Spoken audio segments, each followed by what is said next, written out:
भाग में आपने देखा कि मेघना अपने आप को एक राजकुमारी बने महल में देखती है और फिर कोई पीछे से उसके कंधे पर हाथ रखता है। तभी वो चीखती हुई नींद से जाग उठती है। अब आगे। अरे क्या हुआ मेघना? मेघना की सांसें तेज तेज चल रही थी। उसके माथे पर पसीना आ गया था। कुछ बोल तो, क्या हुआ? बहुत ही अजीब सपना देखा यार। देख, मुझे लगता है तो इस गांव की झूठ मूठ की हिस्ट्री के बारे में ज्यादा ही सोच रही है। हम लोग बस मृत्युंजय अमृत का सैंपल लेते हैं और निकलते हैं यहाँ से, ठीक है? इस पर मेघना ने हल्के से हाँ में सर हिलाया। लेकिन सच कहा जाए तो असल में वो अपने साथ हो रही और इस गांव में घट रही हर एक घटना का रहस्य जानना चाहते थे। सुबह सुबह चीखना चिल्लाना बंद करो और दोनों हाथ मुंह धोकर नाश्ते के लिए आ जाओ। ये कहकर ठकुराइन वहाँ से चली गई। ये औरत बहुत ही खड़ूस है। एक बार हमारा काम हो जाए, इस गांव को मुड़कर भी नहीं देखना मुझे। ये दोनों फ्रेश होकर नाश्ता करने पहुंचे तो अनुज ने उठकर मेघना के लिए चेयर पुल अप की। आओ मेघना बैठो। ये देखकर ठकुराइन ने मुंह बना लिया और इन सभी ने मिलकर नाश्ता किया। अनुज बेटा, तुम जल्दी से हमारे साथ चलो, हमें तांत्रिक महाराज को लेने के लिए जाना है। ठीक है पिताजी। ये कहकर मुखिया ने इशिता और मेघना की तरफ देखा। बच्चियों, तुम दोनों बाहर नहीं जाना, ठीक है? हो सके तो ठकुराइन का काम में हाथ बटा देना। जी अंकल, आप फिक्र मत कीजिए, हम घर में ही रहेंगे। अनुज और मुखिया गांव के लोगों से विदा लेकर तांत्रिक महाराज को लेने श्रेणी के लिए निकल गए। इस तरफ मेघना गहरी सोच में डूबी थी। ये कहानी सिर्फ मृत्युंजय अमृत से शुरू हुई थी, लेकिन उसके बाद वो महल, अपने आप को राजकुमारी के रूप में देखना और ये निशिर मोलो, ऐसा लगता है इस गांव का हर एक रहस्य मुझसे जुड़ा है। क्या मुझे राजमहल में जाना चाहिए? करीब 6 घंटे के सफर के बाद मुखिया और अनुज तांत्रिक महाराज के आश्रम पहुंचे, जहां उनका एक शिष्य बैठा हुआ था। प्रणाम। जी प्रणाम। तांत्रिक महाराज कहाँ है? अभी कुछ देर पहले आते तो उनसे भेंट हो जाती। महाराज अभी कुछ क्षण पहले ही बेरमपुर गांव के लिए निकल गए थे। यह सुनकर मुखिया और अनुज हैरान रह गए। हमारे गांव? हम तो महाराज को लेने के लिए आए थे। हमारे आने से पहले ही वो कैसे निकल गए? उन्हें किसने सूचना दी कि हमें उनकी जरूरत है? बाबा का अपने हर एक शिष्य से गहरा संबंध है। उनको दूर बैठे ही उनके बारे में सब कुछ पता चल जाता है। धन्य हो तांत्रिक महाराज। इसका मतलब है कि उनको पहले ही आभास हो गया था कि छोटे तांत्रिक की मृत्यु हो गई है, इसीलिए वो हमारे गांव के लिए निकल गए। पिताजी, अब हमें भी चलना चाहिए। तांत्रिक महाराज तो हमसे पहले गांव पहुंच जाएंगे। हाँ बेटा, चलो। धन्यवाद। अनुज और मुखिया उसी समय वापस गांव आने के लिए निकल गए। इसी तरह दोनों का सफर में ही दिन गुजर गया। इस तरफ शाम होने पर गांव में डर का माहौल छा गया। सभी लोग चौक पर जमा हुए गांव के मुख्य द्वार की तरफ ही देख रहे थे। हे भगवान, मुखिया जी कहाँ रह गए? रात हो गई है, कहीं निशिर मोलो ना आ जाए। इसी तरह से 7 बजे का घंटा बजा और मौसम फिर से बदल गया। सभी ये देखकर डर गए। मेघना, इशिता और ठकुराइन भी सभी के साथ वहां खड़ी थी।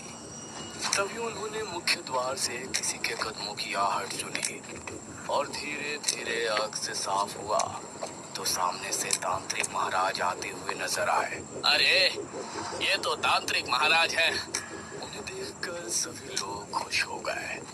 तांत्रिक महाराज की जय हो! तांत्रिक महाराज की जय हो! सभी ने तांत्रिक महाराज के आगे हाथ जोड़कर नमन किया। तांत्रिक महाराज, ये और मेरा बेटा अनुज कहाँ है? वही आपको लेने के लिए गए थे ना? ठकुराइन, हमारे शिष्य की मृत्यु की सूचना हमें रात ही मिल गई थी, इसलिए हम स्वयं ही यहाँ आने के लिए निकल गए थे। उनसे हमारी भेंट नहीं हुई। हे भगवान, तो ये कहाँ रह गए? अब हम आ गए हैं। आप लोगों को डरने की जरूरत नहीं है। मुखिया और अनुज भी वापस आ ही जाएंगे। महाराज, आप जो भी करना है आप ही को करना है। जब तक ये और अनुज नहीं आ जाते, आप हमारे घर चलकर आराम कर लें। ठाकुराइन, हम तांत्रिक होकर बड़ी हवेली में नहीं रह सकते। आप लोग पुराने किले में हमारे ठहरने का प्रबंध कर दें। जैसा आप कहें महाराज। ये कहकर ठाकुराइन ने गांव के लोगों से कहा, आप सभी मिलकर पुराने किले की अच्छी से सफाई कर दें और वहाँ रोशनी का भी अच्छा इंतजाम कर दें। ये सुनकर गांव के कुछ आदमी किले की तरफ निकल गए। बाबा वहीं चौक पर बैठे रहे। उन्होंने आंखें बंद की और ध्यान मग्न हो गए। शायद वो सोच रहे थे कि आखिर कैसे निशिर-मोलो से निपटा जाए। और मेघना के दिल में भी कई सवाल उठ रहे थे। तकरीबन 1 घंटे तक किले की सफाई का कार्य चला और तभी अनुज और मुखिया भी वहां पहुंच गए।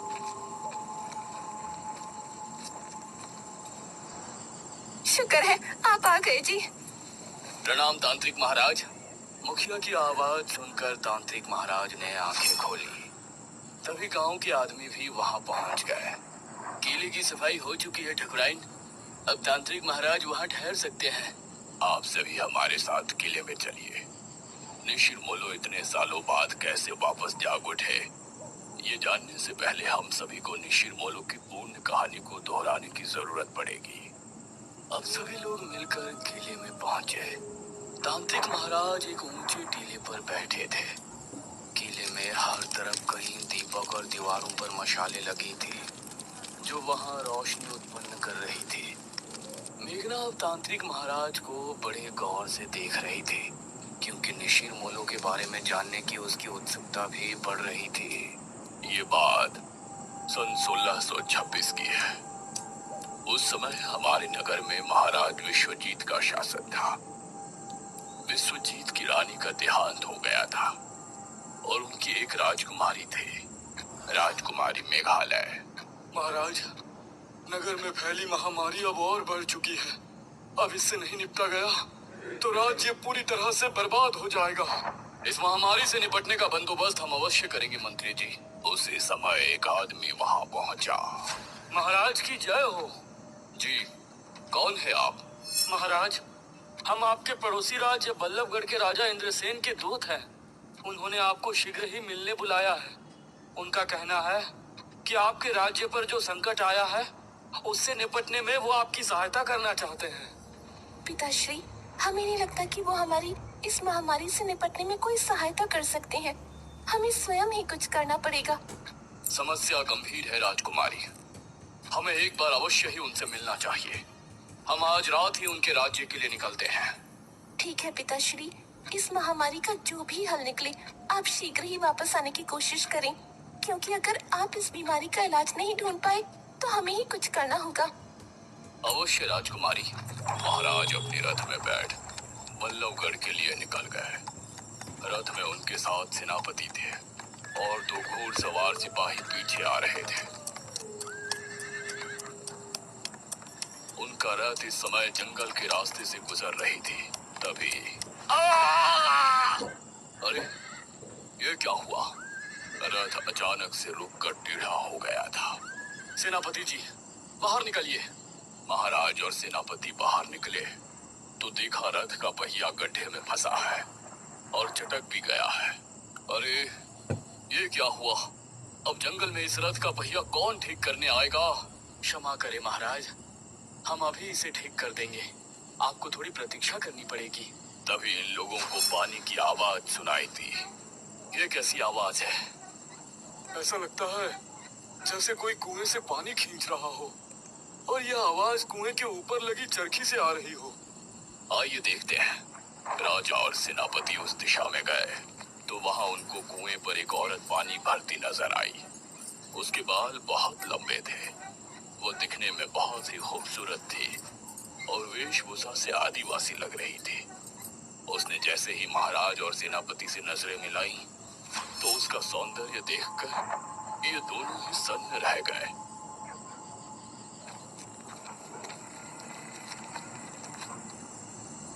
अरे, आप तो हमारे महाराज लग रहे हैं।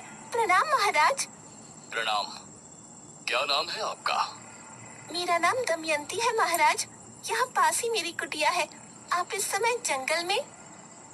असल में हम पड़ोसी राज्य के लिए निकले थे। हमारा रथ खराब हो गया है, तो इसीलिए हम जंगल में भटक रहे हैं। महाराज, तो आप हमारी कुटिया में चलिए। यहाँ भटकना ठीक नहीं है। जब तक रथ ठीक नहीं हो जाता, आप वहाँ रुक सकते हैं। ये दोनों दमयंती के साथ उसकी कुटिया में चले गए और फिर दमयंती ने दोनों को पीने के लिए पानी दिया। कितनी सुंदर है ये। अगर ये हमारी पत्नी बन जाए तो जीवन धन्य हो जाए। कितनी सुंदर स्त्री है। अगर ये हमारी पहली महारानी बन जाती तो कितना अच्छा होता। लेकिन हम एक महाराज होकर इसके सामने अपना प्रस्ताव रखें और इसने ठुकरा दिया तो इससे हमारा बहुत अपमान होगा। दमयंती दोनों को देखकर मुस्कुराने लगी। क्या हुआ दमयंती जी, आप इस तरह से क्यों मुस्कुरा रही हैं? दमयंती ने दोनों की तरफ देखा और बोली, अगर हम कहें कि हम आप दोनों के मन की बात सुन सकते हैं, तो आपको कैसा लगेगा? ये आप क्या कह रही हैं? भला कोई किसी के मन की बात कैसे सुन सकता है? मैं सुन सकती हूँ महाराज। अभी सेनापति जी ने हमें अपनी धर्मपत्नी और आपने हमें अपनी महारानी बनाने के बारे में सोचा है। ये सुनकर सेनापति और महाराज दोनों ही हैरान रह गए। आप लोग घबराएं नहीं, मैं भी आप दोनों में से किसी एक की होना चाहती हूँ। ये सुनकर महाराज और सेनापति दोनों के चेहरे पर मुस्कान झलक आई। तो ठीक है दमयंती, अपना निर्णय सुनाए। इससे पहले ही सेनापति बोला, महाराज, अगर आप दमयंती को चाहते हैं तो हम आपके विरुद्ध नहीं जा सकते। ये सुनकर महाराज को बहुत अच्छा लगा और दमयंती भी मुस्कुराई। किंतु हम एक महारानी का जीवन नहीं जीना चाहते। हम आपकी धर्मपत्नी बनकर सिर्फ अपना पत्नी धर्म निभाना चाहते हैं। अगर आपको हमारा प्रस्ताव स्वीकार है, तो आपको अभी इसी क्षण हमसे विवाह करना होगा। महाराज ने उसी समय अग्नि के साथ फेरे लेकर दमयंती से विवाह कर लिया। सुबह होने तक रथ भी ठीक हो गया था।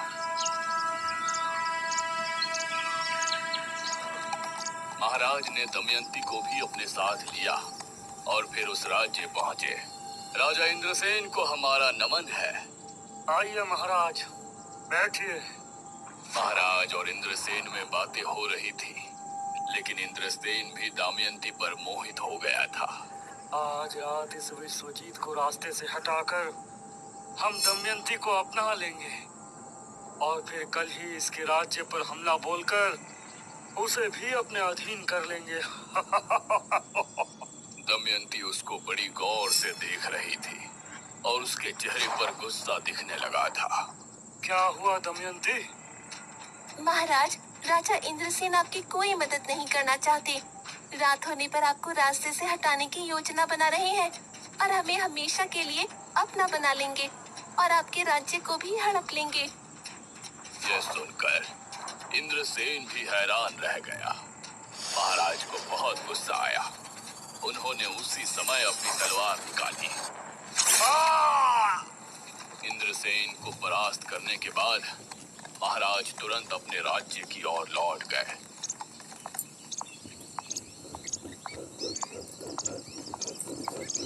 राजकुमारी बहुत चिंता में थी। प्रणाम पिताश्री। क्या बताया इंद्रसेन ने? क्या उस महामारी का कोई हल निकला? इंद्रसेन ने हमें बहाने से वहां बुलाया था। वो हमें मारना चाहते थे। वो तो धन्य हो दमयंती का, जो इन्होंने हमें बचा लिया। राजकुमारी को महाराज की बात जरा भी समझ में नहीं आई। उसने दमयंती को घूर कर देखा। पिताश्री, अब हम ही इस महामारी का कोई इलाज ढूंढने चाहते हैं। आप राज्य कार्य संभालें। दमयंती राजकुमारी को बहुत ही रहस्यमयी मुस्कान के साथ देख रही थी।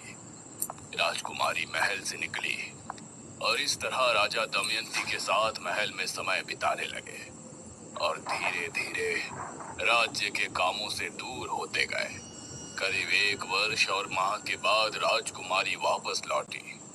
पिताश्री, हमने उस बीमारी से लड़ने का इलाज ढूंढ निकाला है।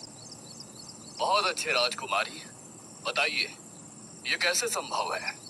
पिताश्री, हमने एक महासिद्धि करके ये बीज हासिल किया है।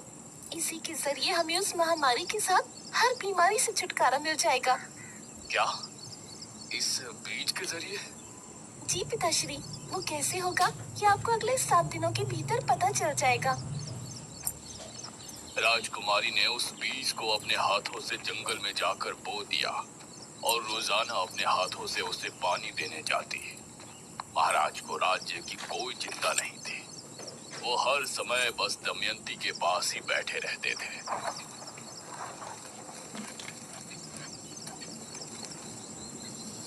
7 दिनों के बाद राजकुमारी महाराज, मंत्री और सेनापति को लेकर जंगल पहुंची।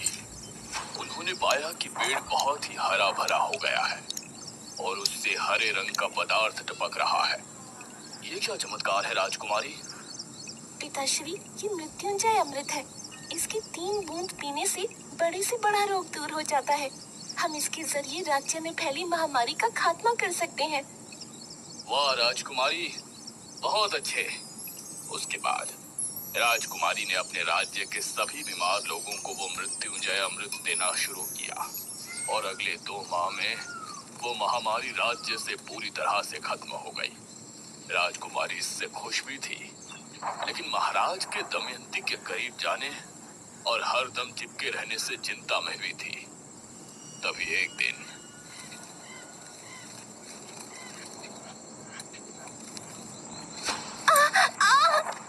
महाराज! दमयंती, क्या हुआ आपको? क्या हुआ दमयंती आपको? कुछ तो बताइए। देखते ही देखते उसके चेहरे की रंगत बदल गई और वो एक बूढ़ी नजर आने लगी। ये देखकर महाराज के पैरों तले जमीन निकल गई। दमयंती, ये क्या हो गया आपको? महाराज, असल में मैं कोई आम स्त्री नहीं हूँ। मैं एक डायनी हूँ। क्या? एक डायनी? हाँ महाराज, एक डायन जवान मर्दों को मारकर अपनी उम्र बढ़ाती है, लेकिन मैंने वो करना उचित नहीं समझा। इसलिए आज जब मेरी आयु 100 वर्ष हो गई है तो मैं बूढ़ी हो गई हूँ। अब अगली एकादशी की रात मेरी मृत्यु हो जाएगी। नहीं दमयंती, हम आपको ऐसे मरने नहीं दे सकते। हमें आपके डायनी होने से कोई ऐतराज नहीं। आपको बचाने का कोई तो तरीका होगा। एक तरीका है महाराज, लेकिन बहुत ही मुश्किल कार्य है। हमें बताइए, हम आपको बचाने के लिए कुछ भी करेंगे। अगली एकादशी की रात तक 11 मूर्तों के खून से अगर हम स्नान कर लेते हैं तो हमारी जान बच जाएगी और हमारा सौंदर्य भी वापस लौट आएगा। महाराज ने अब दमयंती को बचाने का प्रयास शुरू किया। राज्य में जब भी किसी की मौत होती तो उनके घरों से उनकी लाश को उठवा लिया जाता था और इसी तरह 10 लाशों के खून से दमयंती को नहला दिया गया था। इससे परेशान होकर मंत्री ने राजकुमारी को सब बताया। राजकुमारी, राज्य में हाहाकार मचा हुआ है। महाराज दमयंती को जवान बनाने के लिए मृत लोगों के शव का अंतिम संस्कार नहीं होने दे रहे हैं। उनके शव को बुरी तरह से काटा जाता है और उनके खून से दमयंती स्नान करती है। इससे प्रजा बहुत क्रोध में है। क्रोध की बात तो है ही मंत्री जी। मृत्यु के बाद जल्दी अंतिम संस्कार न किया जाए तो ये मृतक और उसके परिजनों के साथ नाइंसाफी होती है। वो कभी भी मोक्ष के द्वार से होकर नहीं गुजर सकते। हम पिताश्री से इस विषय में बात करेंगे।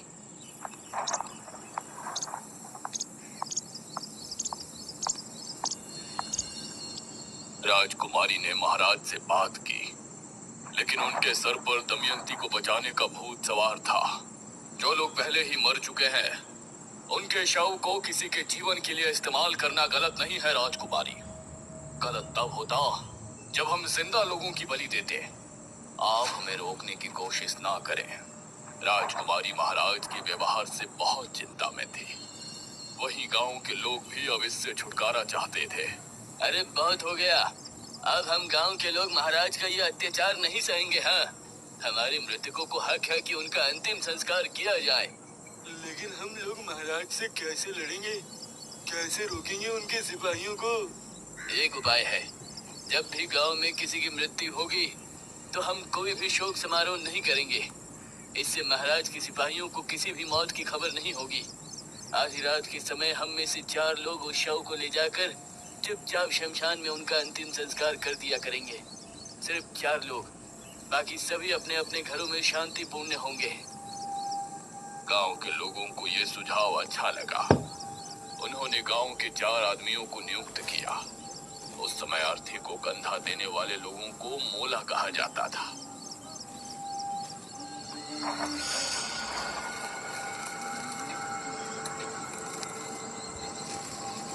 ये 4 लोग रात के समय निकला करते थे, इसीलिए इनका नाम निशिर-मोलो रखा गया।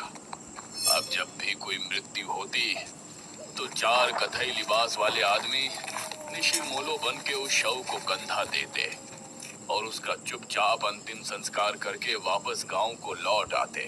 समझ नहीं आ रहा, पूरे 15 दिन हो गए, अभी तक किसी के घर कोई मृत्यु नहीं हुई है। ऐसा कैसे हो सकता है? अगले दिन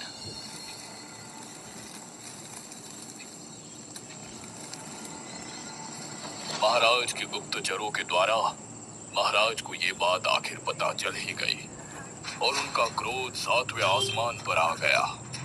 वो जो भी 4 लोग हैं, हम उनको मार कर ही दम लेंगे। उन्होंने हमसे चालाकी की, इसका हर्जाना उन्हें भुगतना ही पड़ेगा। महाराज ने अब अपने गुप्त सिपाहियों को तैनात कर दिया था, जो छिपकर रातों को जागकर गांव पर नजर रख रहे थे। एक रात निशिर-मोलो एक अर्थी लेकर निकले।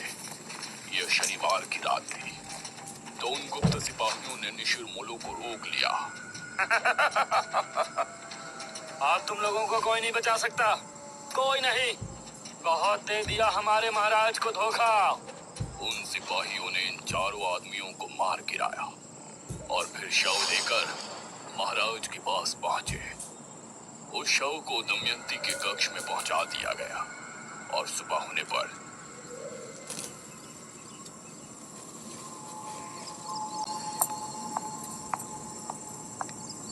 दमयंती कक्ष से बाहर निकली, अपने उसी खूबसूरत जवान अवतार में।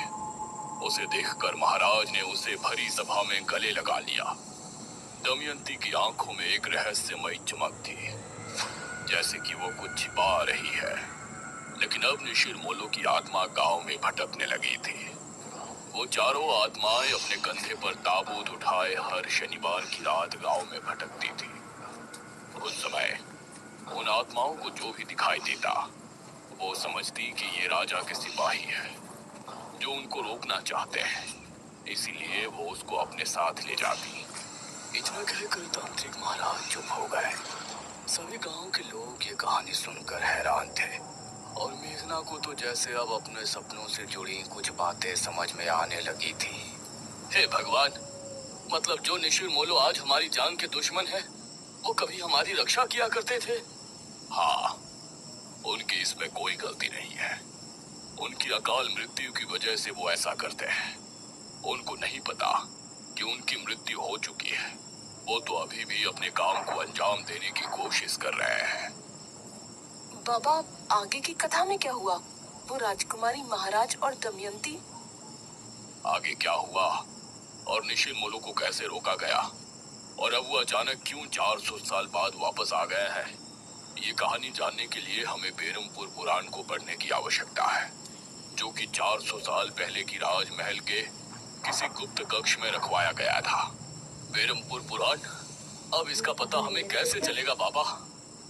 वो बेरमपुर पुराण राजमहल में कहाँ है, ये जानने के लिए मुझे एक अनुष्ठान करना पड़ेगा, जो कि मैं इसी किले में बैठकर करूंगा।